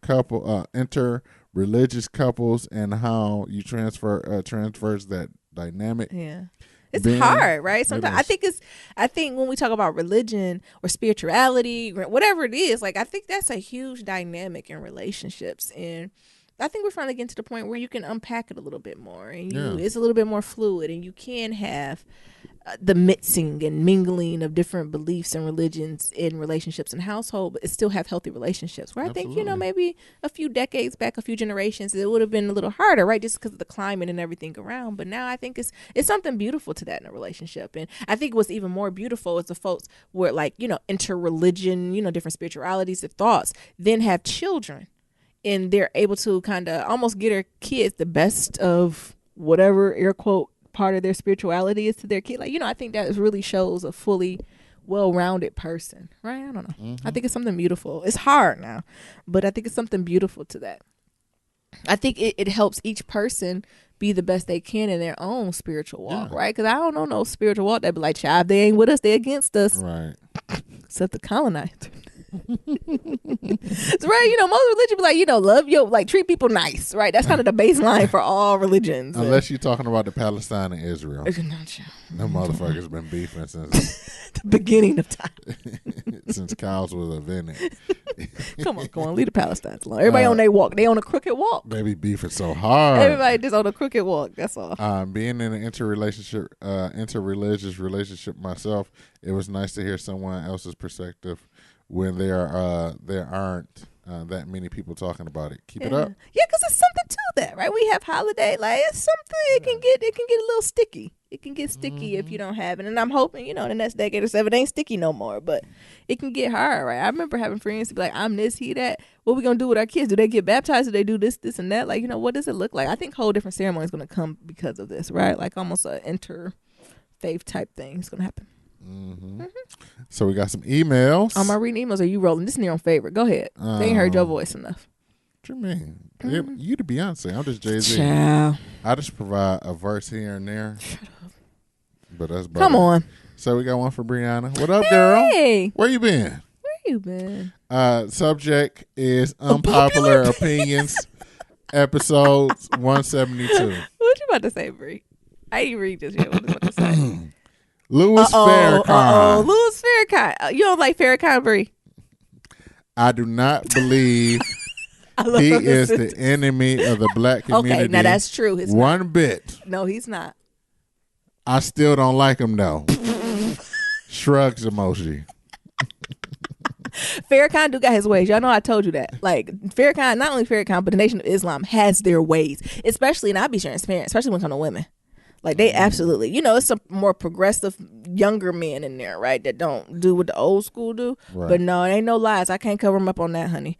I think I was just most saying like, a lot of white folks be like, oh, they're a hate group. I said, well, wait a minute. Ain't no hate group. Wait a minute. How are we defining hate group? You don't even call KKK a hate group. Exactly. Right. I think that's what I think. Here. And then, if you just go and you see the Nation of Islam and they're like hate group, and you're like, oh shit, what they doing through there, right? So I think that's a misinterpretation. But yeah, they definitely got some misogyny, some sexism. So I get you, Bree. Yeah, nationalism. They got their areas of improvement. He spoke at UC Berkeley during my undergrad. Yeah. And he dropped some racial slurs. Oh, absolutely. That took us all by the neck. What did he say? Did he call y'all nigga babies? That's like something he was saying. Literally. Hold on. He was at Berkeley? Yes. You usually don't hear about Farrakhan going to nobody's school. She said literally the entire stadium was quiet and looked Did from anybody got this recorded? to shoulder just to make sure we weren't tripping along. Okay. I'm sure he was inappropriate. He was trying to prove a point, which by the end made sense about the United Front. But yeah, not a fan. What did he say? What do you imagine he said? I don't know. What do you imagine Farrakhan said? You hear me, little nigga babies. Look, what the fuck?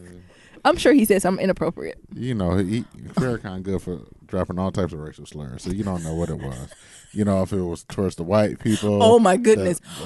Asian, Latino. Latinx. He probably said all of them. You don't know what it was. And then just like Bree said at the end, he talking about, but we all gotta stick together. We were like, oh, now we gotta stick together. Like he used to call the Asians, whatever the slur is, the Latinos, then he like, and niggas, but we all gotta stick together. Mm-hmm. Wait a minute, Farrakhan. You maybe should have started with niggas. But wait, she's not done yet. Oh, okay. And she said, oh, and I ain't proposing. See, okay, I'm not the only Period. I don't care. I don't care. Don't at me.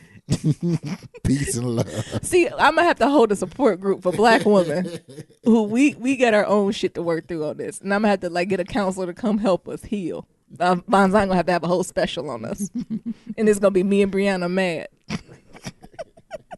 Talk about we ain't doing it. Don't at me. And then Bon's she always got activity. She gonna have some shit where she make us get on our knees, and we be like, we ain't doing it.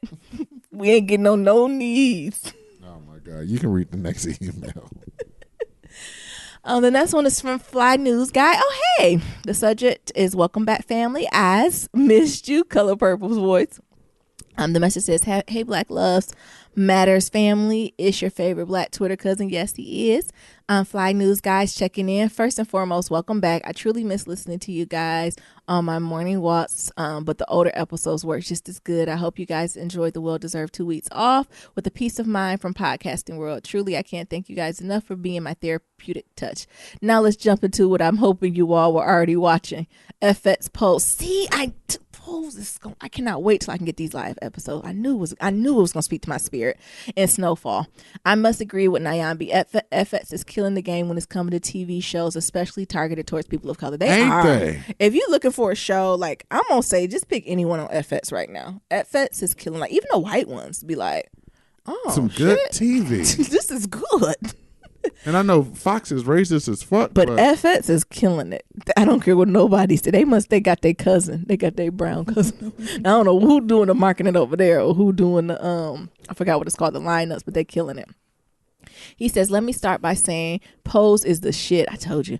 As a Black gay man, I truly wish this show was around when I was coming of age.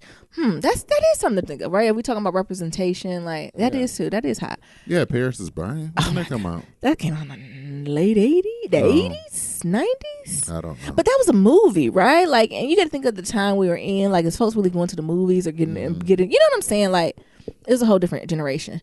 You're right. Sure there were he's about to say it. Sure there were shows like Queer as Folk, but that show didn't speak to the gay Black community as we both live two different worlds. Sadly, even Noah's Ark didn't do it for me either, as a young boy growing up wondering about certain things that I had no one else to talk about. That's true, right? That's even when I was talking about with the magazines and stuff. Like, sometimes you can't tell the story better than you can tell the story. So I appreciate that. Yeah, I remember it was it was Queer as Folk, and then it was the L Word. And they have a couple, I remember vaguely watching a little bit, and I think I got bored. I was like, this is boring as hell. And even the characters they had, they're people of color, they was with Funky Dineva, black like this, not like this. Which was just a different experience, right? And that's a whole episode and stuff. We actually need to bring some of our crew from the LGBTQ community. I talk fast, the rainbow community, because it is different being a person of color in that community compared to being white folks. And I see that shit in action at my job, right? Some of the white rainbow folks be on some shady shit, right? You know what I'm saying? Just on some next level shady shit. And I'm like, look, I just want to shake my head. Did you vote for Donald Trump? On that type of shit. But yeah, that's a good conversation. It says, he then goes on to say, Pose truly opened up so much to primetime viewers, and it even gave me knowledge about the struggles of the transgender community. Yeah, that I've never knew they had to endure, from gay broad discrimination to undergoing the final transition, and how frowned upon it was with their chosen mate. Nyambi is a show that you'll truly enjoy. Yeah, I'm very excited about that, right?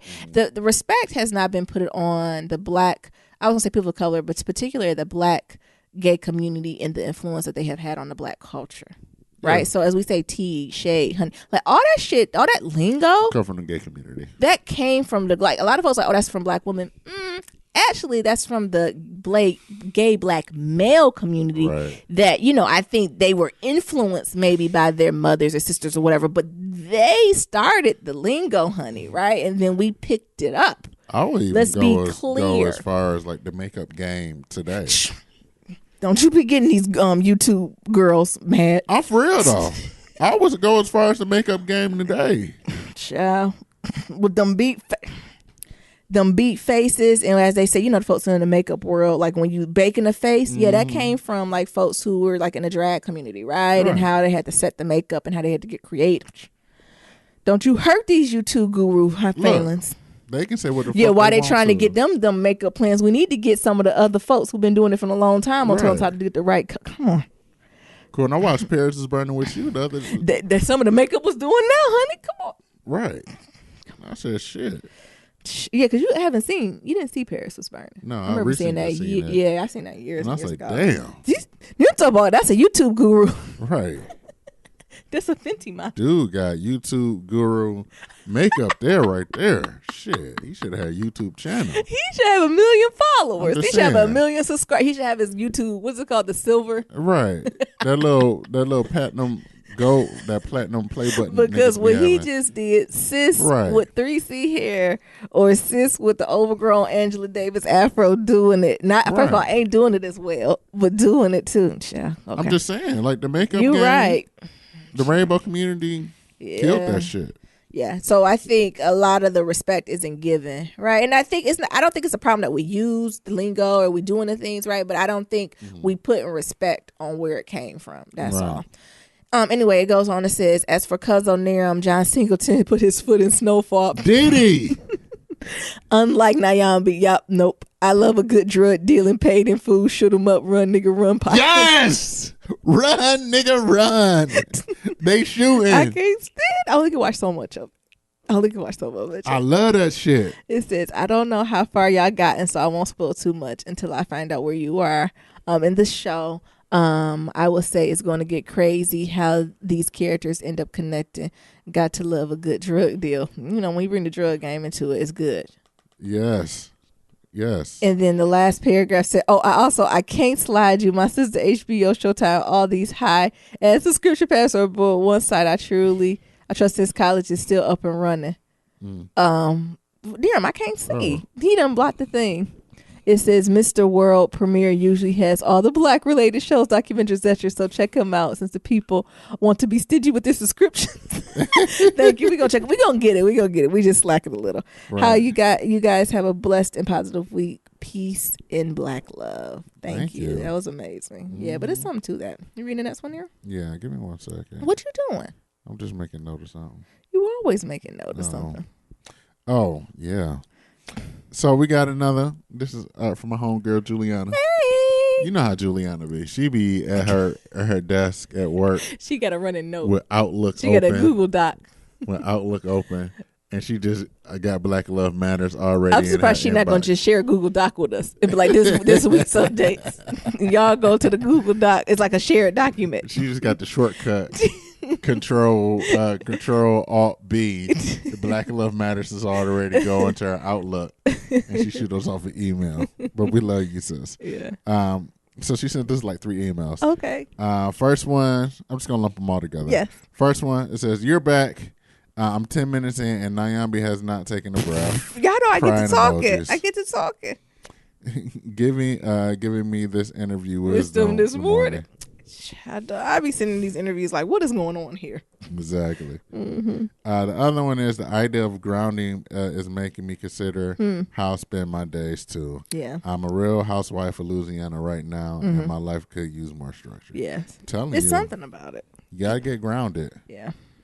I and agree. like having that day, you got to do something. Mm-hmm. And she said that knee is a trigger. Yes, a man bows to all that is feminine. A woman bows to all that is phallic. This is embarrassing. It is. That's why I had to be honest with the folks to be like, everything else I pretty can stand firm in what I say and say what I mean, but that I'm kind of say it and duck my head. Mm-hmm. We're gonna do. I'm up right to Von Zant. It'd be like, can you do a group healing section? Now we got me, Bree, Juliana. And she would be like, do it, beloved. We'd be like, we can't. Do it. I can't, Von Zant. And we just gonna start crying. Okay. We got an email from Danielle. Subject is black art. Mm-hmm. So recommendation for black art. He's mainly academic, but paints as a therapeutic release. All right. And he's awesome. His Etsy shop is Etsy.com/The Faded Nerd. So if y'all looking for it, go to Etsy and search The Faded, FADED Nerd, NERD. Yes. He's my cousin and his work is awesome. I'm sure I'll check it out this weekend. Thank you. Absolutely. We got one from J.E.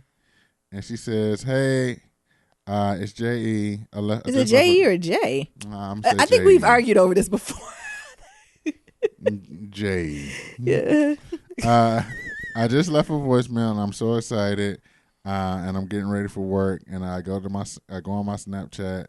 And guess who I see on the Essence Snapchat story? What? Black Love Matters. I know. Oh, my God. I'm so happy and excited for both of y'all. Congrats. Yeah, no, we were so happy, too. We didn't know what to do. I was just texting my mom. My family, they was like, oh, okay. I was like, niggas? You in Essence? I was like, niggas, have y'all been in anything?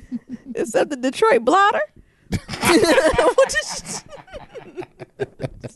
Y'all remember the blotter? Yeah, did they have that? Like, is that just a college thing? You know what the blotter? Yes. You explain to folks what the blotter is. So that's all the shit that went down the night before.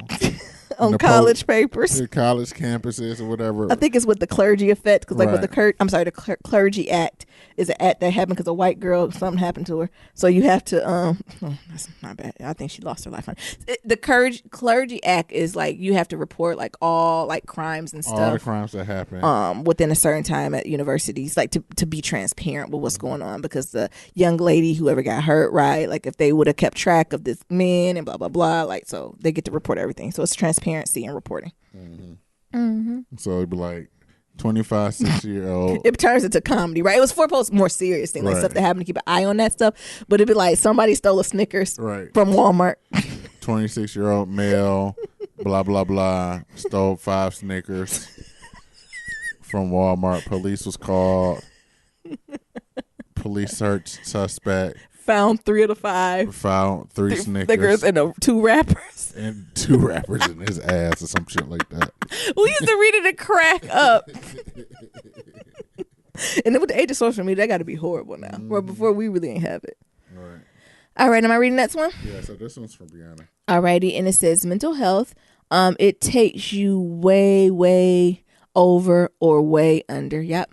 The message says, so I'm alive. Good, because you've been on my list. With that being said, hey, Mom, and hey, Dad, I'm currently listening to episode 154, catching up on all my 20 podcast shows. Oh, you got 20 now. Nice. New albums, books, SpongeBob. Yes, my 24-year-old is still watching it. So it's so good. Ain't nothing wrong with that. You got to find your self-care.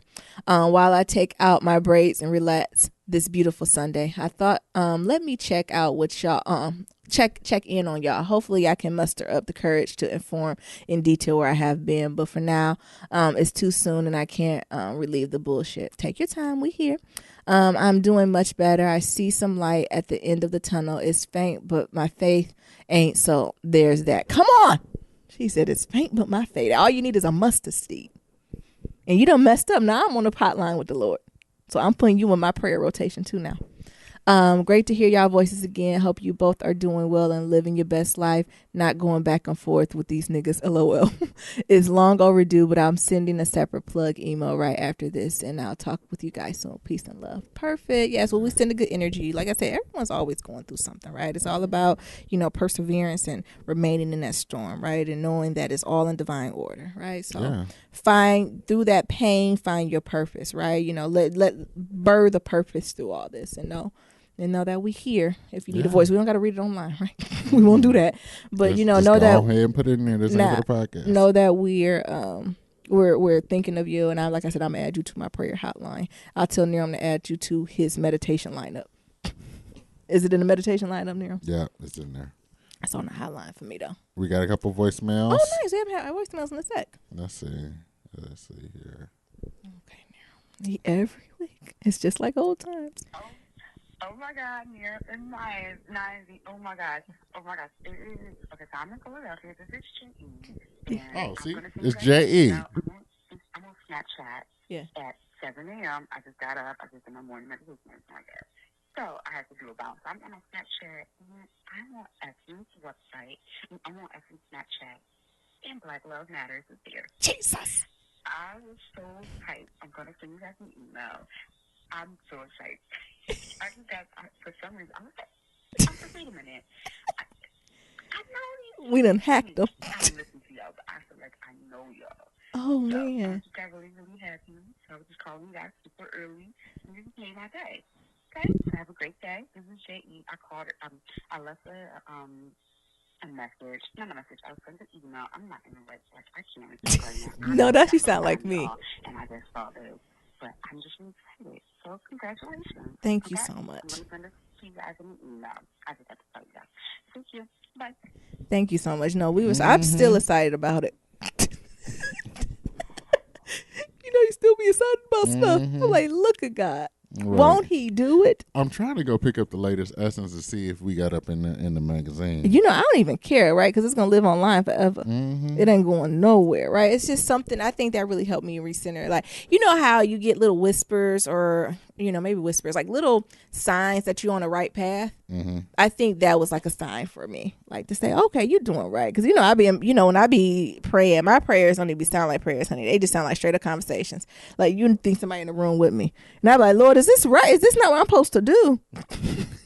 I said, I'm hard of hearing something. Is this not it? I said, I think I'm gonna need an explicit something, right? Give me something. I won't get scared, I promise. I just need to know, like, I'm on the right path. So even getting that, I was just like, oh, okay, this is a little, like crumbs, right? It's like the little crumbs, right? Oh, okay, keep on this path. This is where you're supposed to be heading. So it's surreal to me. And it's a huge goal, right? Some people don't ever get this. Or even what you're saying with podcasts, like some podcasts is what you say the average is, they do what, 30 episodes? Or is that too low, too high? I don't know. But not a lot. Like, they don't make it to 100. Yeah, they don't. Most podcasts don't make it to 100 episodes. So even they quit before then. So like even that, like the whole thing about being consistent. Yeah.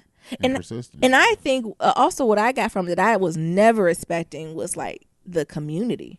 Right? So the folks that like be sending the emails and like it's folks that I look forward to. Like even with Bria, I remember we kept saying like, where the hell is he at? Like, what the hell is going on? Just like Sir Jeffrey, and we found out that he's doing his like EP. Is it EP or mixtape? Right. So he's working on that. But like, it's certain folks that I'm like, where they at? Right. Is they good? Like, it's not even that they're not responding, but like, are you good? Right. It's like an energy you almost get. Like, was they good though? Yeah. Where y'all niggas at? Yeah. So there's something to that. I wasn't expecting at all. That I super look forward to. Yeah. So more articles to come. Yeah. I don't know. I ain't never seen this number, so. Oh my goodness. Hope it ain't no bill collector. Well, I don't know business. What's good, Niram and Nyambi? This is Carlos here from the Pacific Northwest. All right. We're making our way towards Silicon Valley, but we have to do a pit stop here in Seattle. Okay. But I was just listening to the episode about funerals, and my mom and my sister unfortunately just died this past March in Detroit on Telegraph. They were involved in a really horrific car accident in Detroit on Telegraph. And I went and I did the funeral and I paid for everything. And I bought some badass outfits for my mom and my sister. All right. I thought that I could just return them hoes because I definitely was going to return them hoes after the funeral. Yes, Nyambi, I was going to return them. But Niram is right. They cut the outfit. What? They cut the outfit in half down the middle. They tuck it under them. I was so upset. I paid about $1,000 for 2 outfits. Yeah. And I was fully expected to return those outfits. Yes. But they cut them bitches. So, yes, please do. For all listeners, do not buy extravagant. Go to the Goodwill. Yeah, just get a little something. You don't got to be Riri. Yeah. You don't got to have your red Louis Vuitton and your red dress. No. Next time someone dies in my family, they get a Goodwill outfit because they just going to cut that bitch up. But no, I love you guys. Keep doing what you're doing. And I'll talk to y'all soon. Bye. Oh, thank you. I told but y'all first niggas. Of all, wait. I told you. Nobody ever listens to me. Y'all be thinking I be talking that wild shit. It might sound wild, but I be speaking that truth. What? I told you. They cut them suits up. They cut them up because when I was working at Men's Warehouse, this dude was like, "Yeah, I'm trying to get a suit for my brother and blah blah blah." And he's like, "Yeah, I really don't know his size and things of that sort." And we was going, one of the dudes was going through all this other stuff, maybe he's like my height, and this and that. And I was like, just sell him a suit. It don't matter. Sell him the cheapest suit and the cheapest shirt and tie because they just gonna cut it up. I've been to enough funerals. I done seen enough people get killed. Yeah. To witness all that shit. Yeah. They cut them bitches up. They just put it on. It work. They put it on like one of those hospitals smocks. Yeah. What is it called? Gown or whatever. They put it on them just like that, and they just tuck it in under them. That's what they do. Or they might pin it to the fabric of the casket, but that's all they do. And yeah, you will be mad like Carlos. I think his name was Carlos who called. Be mad because people be spending all that money thinking they're gonna be fly, thinking they're gonna return that shit, and they didn't cut that shit up all down the back of the middle and tucked it in. I didn't know that. Yeah, you ain't getting your money back. Take it to the bot store. Yeah. That's one of the things they don't people don't think. No. But that's the real shit. No. But I'm gonna say, I'm sorry for your loss, right? Yeah. I know you're healing, and you sound happy and everything. I hope it come in waves, right? I'm so sorry for your loss of your mother and your sister. That had to be horrible. So, yeah, you added to the prayer list too. Like it or not, I'm thinking about you. Yeah. It's something to process with it. I want to acknowledge that space. Yeah. So thank you for sharing. But I didn't know they cut up them suits like that. I told y'all. I ain't believe it. I was like, what? It's the truth. That's why you don't spend that much money on it because it's gonna tear that shit Get something up. a little more simple. Get a little piece of costume jewelry and call it a day. If you want to jazz it up a little bit. Because the old dude thought he was gonna return that suit too at Men's Warehouse. Bought his brother a $1,500 suit. And thinking he for was a funeral. Thought he was just gonna have it on the funeral and return that shit. And the guy and I was like, oh, he ain't gonna return that. Oh Lord, I think a bot store and them clothes and got returned. I was like, why? What? Because they cut it down the middle. And then you can just make it work long as it go on top. Well, thank you, Niram. You win. Niram don't even know how to act. Thank you. Because I didn't know. No, I thank you for calling and sharing is caring too. Yeah. We got to share this type of stuff. I know we. Well, I did share it. You was like, I don't know because you talking about I thought they cut their legs off. What the hell is you talking about? They cutting legs off? I was young. Damn, I was before 10. I was preteen. Yeah, we need to have an episode about that. So I didn't know. I think. But that cutting the suit, I did know that. Afterlife, like preparing for like afterlife, especially as we're in the age range where, you know, we're in the age range, right, where we're becoming caregivers or caregiving is on the horizon. And what does that look like? Like, what is conversation about death in transition, the transition, right? Because sometimes, you know, death, they really don't get that much. It's your choice, right? Or how you execute it, unless they have a will and all this stuff in place, right? But more so that transition in life, like what does that look like? What does that feel like? And having those conversations while folks are young, and something to that. Yeah. It's something, because there's a whole culture of like funerals, planning funerals that can be extremely overwhelming. What do you do if you don't got the money? Like, that's a whole process. And funerals are big business. That if you don't know how to navigate that and you're going through this trauma, like it could be a whirlwind, and it can like it can chew people up and spit folks out and leave with tons of debt. Unnecessary. And can destroy the family. Yeah.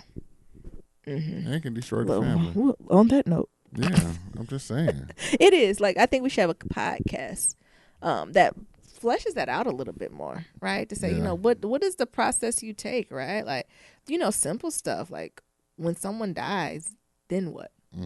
What's the then what? You and make not me even into diamonds. Like, even beyond the funeral and doing all that stuff, right? Because I think it's kind of a prototype in that. But after the funeral's done, right? What do you do? How do you notify all the folks or all their businesses or credit cards or the state or whatever it may be of their death? And getting the death certificates and getting their affairs in order. Like, that's a whole process that can take up to a year after the person dies to get that settled. Yeah. Which is painful and traumatic. Like, I'm surprised there's no business that automates that, where you just send them one copy of the death certificate and they take care of everything. I think I just created a business, but yeah. All righty. You got anything else, or we're closing on out? That's it. All right. Well, it's good to be back. It's fun talking with y'all, and we got some good stuff in store. Next week is like back to school, and the week after we doing house stuff, so it should be fun.